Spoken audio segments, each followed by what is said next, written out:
तो दोस्तों आज जो है कि क्लास 10th के लिए ये वीडियो सबसे इंपॉर्टेंट होने वाली है, क्योंकि आज जो है कि पहला चैप्टर जो है आपका जो यूक्लिड डिवीजन लीमा यानी कि यूक्लिड विभाजन प्रमेयिका से संबंधित जो भी आपके प्रॉब्लम्स हैं उन सबको क्लियर किए जाएंगे। ठीक है ना। ये क्या होता है, यूक्लिड विभाजन प्रमेयिका क्या होता है, इस प्रमेयिका के अनुसार हम क्या करते हैं, किस चीज को फाइंड किया जाता है, आज के वीडियो में यही जानेंगे। ठीक है ना। तो देखिए दोस्तों, सबसे पहले तो इसको इंग्लिश में बोला जाता है क्या, यूक्लिड डिवीजन लीमा। ठीक है, हिंदी में बोलते हैं क्या, यूक्लिड विभाजन प्रमेयिका। ठीक, अब ये यूक्लिड विभाजन प्रमेयिका क्या होता है इसको समझते हैं। जो ये एक प्रमेयिका है ना, प्रमेयिका का मतलब एक प्रमेय देना। ठीक है, उस प्रमेय के बारे में कुछ बताना कि हम किसी संख्याओं के साथ क्या क्या कर सकते हैं। ठीक है ना, वो चीज उसका प्रमेय होता है, उसके बारे में डिफाइन करता है कि हमें क्या करना होता है। तो देखिए सबसे पहले तो ये जो आपको लिखा हुआ यहाँ पर दिख रहा है कि किन्हीं दो संख्याओं के मध्य का एचसीएफ निकालने की विधि है। ये जो है ना, ये एक प्रकार की विधि होती है। कौन, यूक्लिड विभाजन प्रमेयिका। यूक्लिड विभाजन प्रमेयिका एक प्रकार की विधि होती है जिससे क्या किया जाता है कि किसी संख्याओं का एचसीएफ निकाला जाता है। ठीक है ना। अगर हमें कोई संख्या दे दे और पूछ ले कि एचसीएफ क्या होगा, तो वहां पर आपसे ये पूछेगा कि उस एचसीएफ को निकालना है, लेकिन पहले वाले विधि से नहीं, आपको इस तरीके से निकालना है। यूक्लिड विभाजन प्रमेयिका के नियम के अनुसार बताइए कि उसका एचसीएफ क्या होगा। ठीक है ना। तो उसका एचसीएफ कैसे निकाला जाएगा यही सीखना है। तो सबसे पहले आपको ये ध्यान देना है कि आपको जो भी संख्याएं मिलेंगी तो दो संख्याएं मिलेंगी, और उस दोनों संख्याओं में कहेगा कि उन दोनों संख्याओं का एचसीएफ क्या है। एचसीएफ का मतलब क्या होता है इसको समझ लीजिए। एचसीएफ का मतलब होता है, यहाँ पर जो ये एच का मतलब होता है, इसका होता है हाईएस्ट। ठीक है ना, हाईएस्ट। और सी का मतलब होता है क्या, कॉमन। और एफ का मतलब होता है क्या, फैक्टर। ठीक है ना। ये जो होता है हाईएस्ट कॉमन फैक्टर, उन संख्याओं का देखा जाता है कि सबसे हाईएस्ट कॉमन फैक्टर क्या है। उसमें कॉमन फैक्टर, कॉमन का मतलब क्या, उभयनिष्ठ, और फैक्टर का मतलब होता है गुणनखंड। उसमें का जो उभयनिष्ठ गुणनखंड है वो क्या होगा, सबसे उच्चतम। ठीक है ना। तो यहां पर क्या है कि किसी भी संख्या का जो है कि एचसीएफ निकालने के लिए ये प्रमेय क्या कहता है। ये प्रमेय को समझने के लिए सबसे पहले आपको ये पता होना चाहिए कि एक शब्द आता है जिसको हम बोलते हैं भाजक, भाज्य, भागफल और शेष। ठीक है ना। अब ये चीजें क्या होती हैं, तो सबसे पहले तो आप ऐसे जो भाग लगाते हैं उसको ऐसे इस प्रकार से लगाते हैं ना, मतलब बीच में एक संख्या रखते हैं जिसको डिवाइड करते हैं। तो जिस संख्या से आप डिवाइड करते हैं तो उसको इस साइड में रखते हैं, तो उसका नाम होता है क्या, भाजक। ठीक है ना। और इसके अंदर जो रखते हैं उसको बोलते हैं क्या, भाज्य। और इधर जो आप लिखते हैं वो लिखते हैं क्या, भागफल लिखते हैं, यानी कि भागफल यानी कितनी बार आप भाग ले जा रहे हैं। ठीक है ना। और नीचे अंत में जो कुछ आपका बच जाता है उसको बोलते हैं क्या, तो शेषफल बोलते हैं, शेषफल। ठीक है ना। अब देखिए इसमें हमें यह समझना है कि ये भाजक, भाज्य और भागफल और शेष, ये चीज से इसका क्या संबंध है, क्योंकि यही चीजें जो है ये आपके पूरे यूक्लिड विभाजन प्रमेयिका को डिफाइन करते हैं। अगर ये चीजें नहीं पता है तो आप इस विधि के अनुसार किसी भी संख्याओं का एचसीएफ नहीं निकाल पाएंगे। ठीक, तो देखिए सबसे पहला काम कि आपको ये पता होना चाहिए कि जो भाजक है उस भाजक को हम क्या बोलते हैं। तो भाजक वो चीज होता है, वो संख्या होती है जिससे हम किसी संख्या में भाग देते हैं, वो संख्या क्या होती है, भाजक होती है। ठीक है ना। और इसको इंग्लिश में बोला जाता है आपका डिवीजर। ठीक है ना, ये होता है क्या, डिवीजर होता है। डिवीजर का मतलब होता है कि हमें किस संख्या से भाग देना है। और ये भाज्य हमें किस में भाग देना है। ठीक है ना, मतलब किसको काटना है, जिसको काटना है वही वाली संख्या क्या होती है, भाज्य होती है। ठीक है ना, इसको बोलते हैं डिवाइडेंड। ठीक है ना, डिवाइडेंड। अब देखिए आगे जो आपका दिख रहा है भागफल। ठीक, और ये जो भागफल होता है, ये भागफल क्या होता है कि इसमें भाग देने के बाद मतलब कि इसको हम काट रहे हैं तो कितनी बार में काट रहे हैं, इस संख्या से उसको कितनी बार में काट रहे हैं। ठीक, तो ये चीज आपका हो जाता है क्या, भागफल हो जाता है। ठीक है। और नीचे कटने के बाद जब भाजक से छोटी संख्या कोई प्राप्त हो जाती है तो वहां पर वो संख्या क्या बन जाती है, शेषफल। हमेशा शेषफल क्या होता है, भाजक से छोटा हो जाता है। कभी भी भाग लगाते लगाते अगर ऐसा कुछ देखिए भाग आ जाए कि जो नीचे वाली संख्या है वो क्या हो जाए, भाजक से छोटी हो जाए, तो हमेशा उसको हम शेष मानते हैं। अगर उसके आगे भी अगर हम भाग ले जाना चाहें तो वो संख्याओं का भाग जो है कि आपका दशमलव बार में जाने लगता है। इसके आगे जीरो बढ़ाते हैं, फिर इधर भागफल में आपको क्या करना पड़ता है, दशमलव लगाना पड़ता है। ठीक है ना। तो इस प्रकार से क्या होता है कि ये संख्याएं दशमलव जाने लगती है, जब क्या होता है उसका शेषफल भाजक से कम आने लगता है। ठीक है ना। और हमेशा शेषफल कब बचता है, जब इन संख्या को डिवाइड करने पर उसका ये शेषफल नीचे क्या होता है, भाजक से छोटा हो जाता है, तब जाके वो शेषफल बचता है। जैसे कहने का मतलब क्या, अगर 5 है और 5 में हम कहें कि 2 से भाग दीजिए, ठीक, तो 5 को हम बोलेंगे भाज्य और 2 को बोलेंगे भाजक। अब भागफल किसको बोलेंगे, तो भाग ले जाना है ना। तो अब हम ये देखेंगे कि 2 का हम जो है कि इसमें पहाड़ा पढ़ेंगे, तो पहाड़े में हमें ये देखना है कि इसका पहाड़ा पढ़ते समय 5 आ जाए या 5 से कम भी कोई संख्या रहेगी तो वो भी चलेगा, लेकिन 5 से ज्यादा नहीं होना चाहिए, ठीक है ना। क्योंकि आप अगर किसी भी चीज कहीं भी जा रहे हैं खाना खाने, तो खाना खाने में क्या होता है कि आप या तो कम खाएंगे तो भी चलेगा, या तो अपने अमाउंट के हिसाब से खाएंगे तो भी चलेगा। लेकिन अगर आपके पास पैसा कम है और आपने ज्यादा खाना खा लिया तब तो भाई बात बिगड़ जाएगा, ठीक। तो उसी तरीके से आपको भाग उतनी बार ले जाना है जितना अमाउंट आपके पास यहाँ पर दिया गया, यानी कि जितना भाज्य है आपके पास, ठीक है ना। मान लीजिए कि ये क्या है आपका, ये आपके पास इतना रुपया है और इतने रुपए में ही आपको खर्च करना है। आप चाहें तो कम खाना खाकर कुछ पैसे बचा भी सकते हैं या पूरे लगाकर आप खा भी सकते हैं, लेकिन ज्यादा पैसे खाएंगे तो आपको ज्यादा पैसा तो आपके पास है नहीं कि आप इससे एक्स्ट्रा जो है पेमेंट कर सकते हैं, क्योंकि आपके पास 5 रुपए है, ठीक। तो उसी तरीके से आपको भाग करना है, तो भाग हमेशा ज्यादा बार नहीं, कम बार चल सकता है, उतनी बार यानी उसके बराबर चल सकता है, लेकिन उससे ज्यादा हम भाग नहीं ले जाते। तो देखिए 2 के पहाड़े में 4 आता है, सिंपल सा आप जानते होंगे, 2 दूना के 4। तो यहाँ पर जितनी बार में 4 आ रहा है तो 2 का 2 में गुणा करेंगे तभी तो 4 आएगा, और 4 आने के बाद अगर 5 में से 4 को घटा ले तो कितना आएगा, 1 आएगा। अब ये 1 क्या है, ये जो भाजक है, यानी कि भाजक क्या 2, तो 2 से क्या हो गया, छोटा हो गया। अब जब ये छोटा हो गया तो आप ये कह सकते हैं कि यही उसका क्या है, तो शेषफल।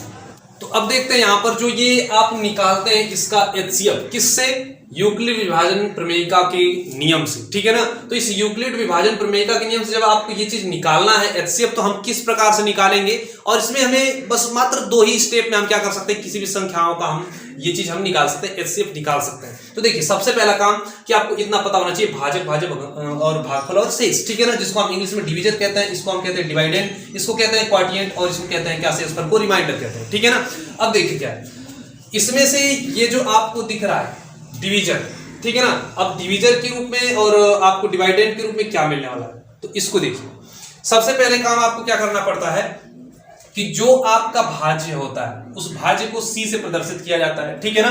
अगर आपको भाज्य प्राप्त करना हो, जैसे हमने बताया था ना कि 5 में अगर आप 2 से भाग दे रहे हैं तो 2 बार भाग जा रहा है, और यहाँ पर 4 आने के बाद 1 बच जाता है। तो आपको देखिए अगर ये चीज बीचों बीच की जो संख्या है इसको बोलते हैं भाज्य। अगर आपको भाज्य पता है, जैसे कि मान लीजिए यहाँ पर हमने लिख दिया क्या, भाज्य, ठीक है ना।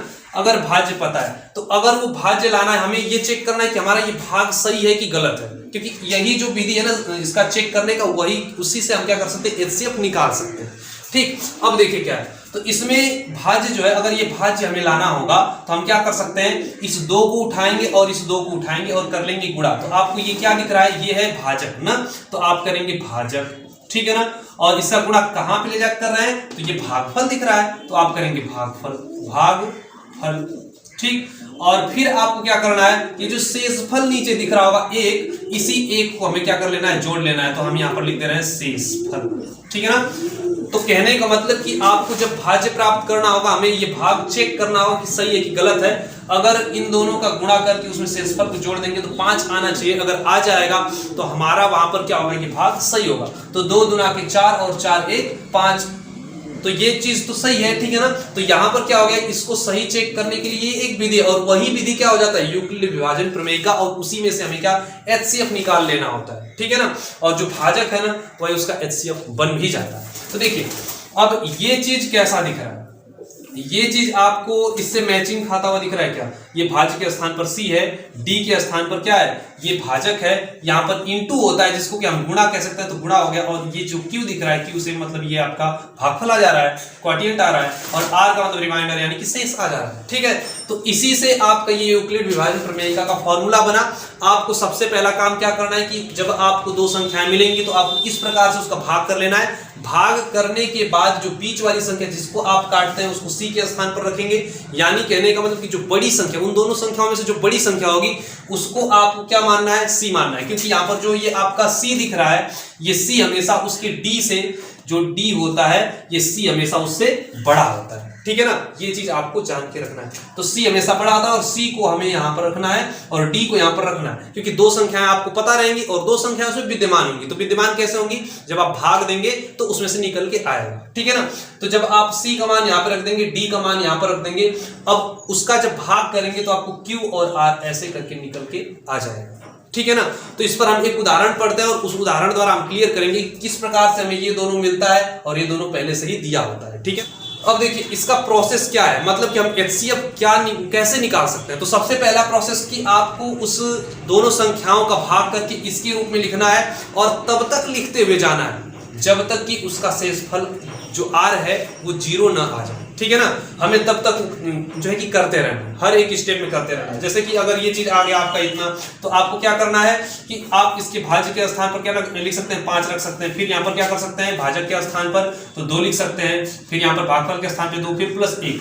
अब यहाँ पर शेषफल 1 नहीं आया तो अभी ये इसमें से आप HCF नहीं निकाल सकते। HCF तभी निकलेगा जब उसका शेषफल 0 आएगा। जब 0 आ जाएगा तो उसी का जो ये भाजक होगा वही HCF बन जाता है। तो आपको फिर इस स्टेप में क्या करना है कि इनको और इनको उठा लेना है। तो इनमें से देखना है कि कौन सी संख्या बड़ी है, यानी कि उसके भाजक और शेषफल को ले लेना है। भाजक और शेषफल को फिर से एक अलग संख्या मान लेना है, 2 और 1, और 2 और 1 में से फिर से क्या करना है, इसको C मान लेंगे, इसको D मान लेंगे, क्योंकि C हमेशा बड़ा होता है। तो फिर क्या करेंगे कि 2 में 1 से भाग करेंगे और यहाँ पर जब भाग करेंगे तो कितनी बार जाएगा, 2 ही बार जाएगा और 2 यहाँ पर आएगा और ये शेषफल 0। तो अब इसको फिर इसी वाले नियम से नीचे लिखेंगे, ठीक है ना।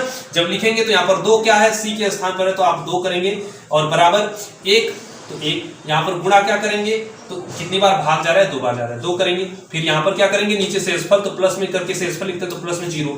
जैसे ही शेषफल 0 आ जाएगा तो इसका जो भाजक होता है वही उसका क्या HCF बन जाएगा। इसका जो ये HCF होगा, ये HCF ये 1 निकल के चला आएगा, ठीक। अब देखिए यहाँ पर ये स्टेप में आपको बस यही करना है। स्टेप क्या फॉलो करना है, सबसे पहला काम इस रूप में आपको संख्या को लिखना है और भाग देकर लिखना है। भाग देकर जब लिखेंगे तो उसमें आपका R 0 आना चाहिए। जब 0 नहीं आएगा तो फिर क्या करेंगे, वो लिखा का लिखा वैसे ही रहेगा जैसे कि हमने यहाँ पर लिखा है और उसमें से बस इस भाजक को और शेषफल को उठा लेना है। फिर एक नए सवाल की तरह उसको देखना है। जैसे कि नए सवाल को हमने 2 संख्याएं प्राप्त हुई, उनको हमने इस रूप में बांटा, फिर इनको उसमें से उठाना है और इसको भी उसी रूप में वैसे ही बांटना है। जब तक उसको तब तक बांटते रहना है जब तक कि उसका शेषफल 0 ना आ जाए, ठीक है। तो आइए एक उदाहरण द्वारा समझते हैं, परफेक्ट रूप से समझ में आएगा।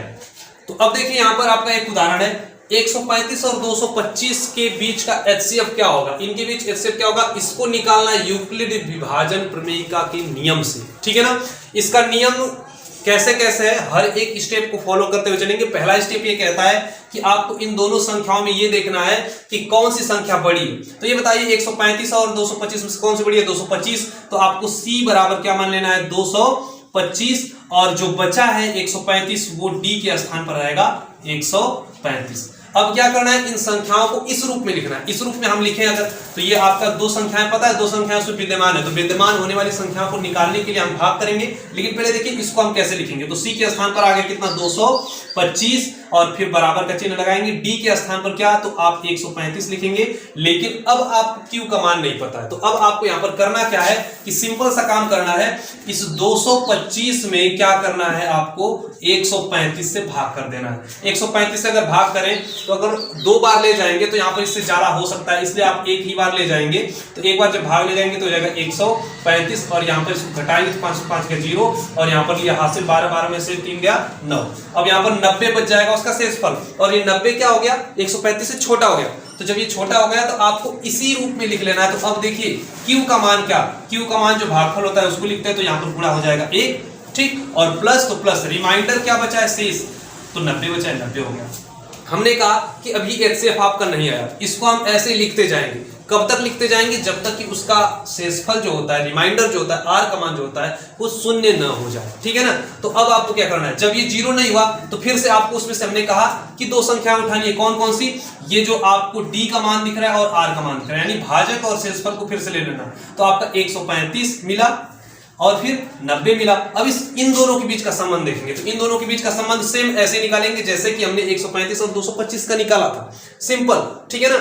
आपको कुछ भी नहीं करना है, बस इनको उठाकर और जैसे जैसे इसको हमने किया वैसे वैसे इसको करना है। तो आपको इसको मान लेना है 135 बड़ा दिख रहा है तो इसको मान लेना है क्या C, और 90 छोटा है तो इसको हमने मान लेना है D। तो आपका हो जाएगा 135 बराबर कितना, तो 90। अब 90 के आगे उसका जो ये आपको दिख रहा है Q और R, तो Q और R तो पता नहीं है, तो फिर आपको क्या करना है, कर लेना है वहीं पर एक भाग कर लेना है, क्या बड़ी संख्या 135 को यहाँ पर रख लेना है और 90 से यहाँ पर भाग करना है। अब जब 90 से भाग करेंगे तो फिर कितनी बार, एक बार जा सकता है, ठीक है ना। तो ये हो जाएगा कितना, तो ये हो जाएगा 90, और 90 में से फिर इसको घटाएंगे तो ये हो जाएगा 5 बचेगा, और यहाँ पर क्या बच जाएगा आपका, तो ये 4 बचेगा।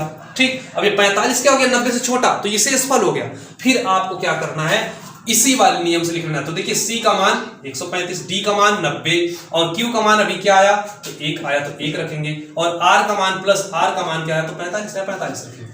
ठीक, अब देखिए अभी भी 0 नहीं आया, तो फिर क्या करना है, फिर आपको वही उठाना है D का मान और R का मान, यानी कि उसके भाजक और शेषफल को उठाना है, और फिर इसको हमने उठाया और 90 और 45 ऐसे लिख लिया। अब इसमें से कौन बड़ी है, तो ये बड़ा है, तो आपको क्या कर लेना है, 90 यहाँ पर लिख लेना है बड़ी संख्या को, और बराबर 45, और 45 जब इसमें भाग देंगे तो ये देखिए अगर हम 45 में 90 में 45 से भाग देंगे, 45 से, तो बताइए 45 दूना 90 और 90 कट कर पूरा 0, तो यहाँ पर क्या भागफल कितना आ गया, यहाँ पर तो पूरे भागफल में आपको 2 लिख लेना है, और यहाँ पर आपका क्या हो जाएगा प्लस, तो प्लस कितना शेषफल, तो शेषफल कितना 0।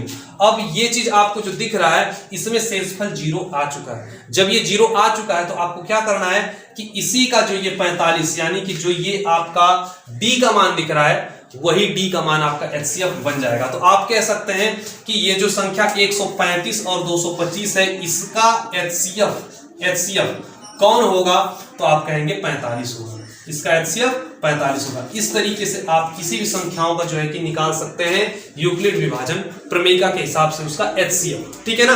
आपको ये प्रोसेस तब तक करते हुए जाना है जब तक कि ये आपका शेषफल 0 ना आ जाए, ठीक है ना, तब तक आपको ये प्रोसेस करना होता है। ठीक, मतलब कि अगर आपका ये जब तक 0 नहीं आता है तो आपको ये D वाला वैल्यू और ये R वाला वैल्यू लेकर चलना है। उसमें अब उन दोनों को एक नई संख्याओं के रूप में देखना है, उसमें देखना है कौन बड़ी है कौन छोटी है, फिर उसको इस रूप में यानी कि C बराबर DQ प्लस R के रूप में लिखने के बाद उसमें ये देखना है कि R का मान 0 आया कि नहीं आया। अगर फिर नहीं आया तो फिर उसमें से R का मान और D का मान निकालेंगे और उसको एक साथ एक नई संख्याओं के रूप में लेकर चलेंगे।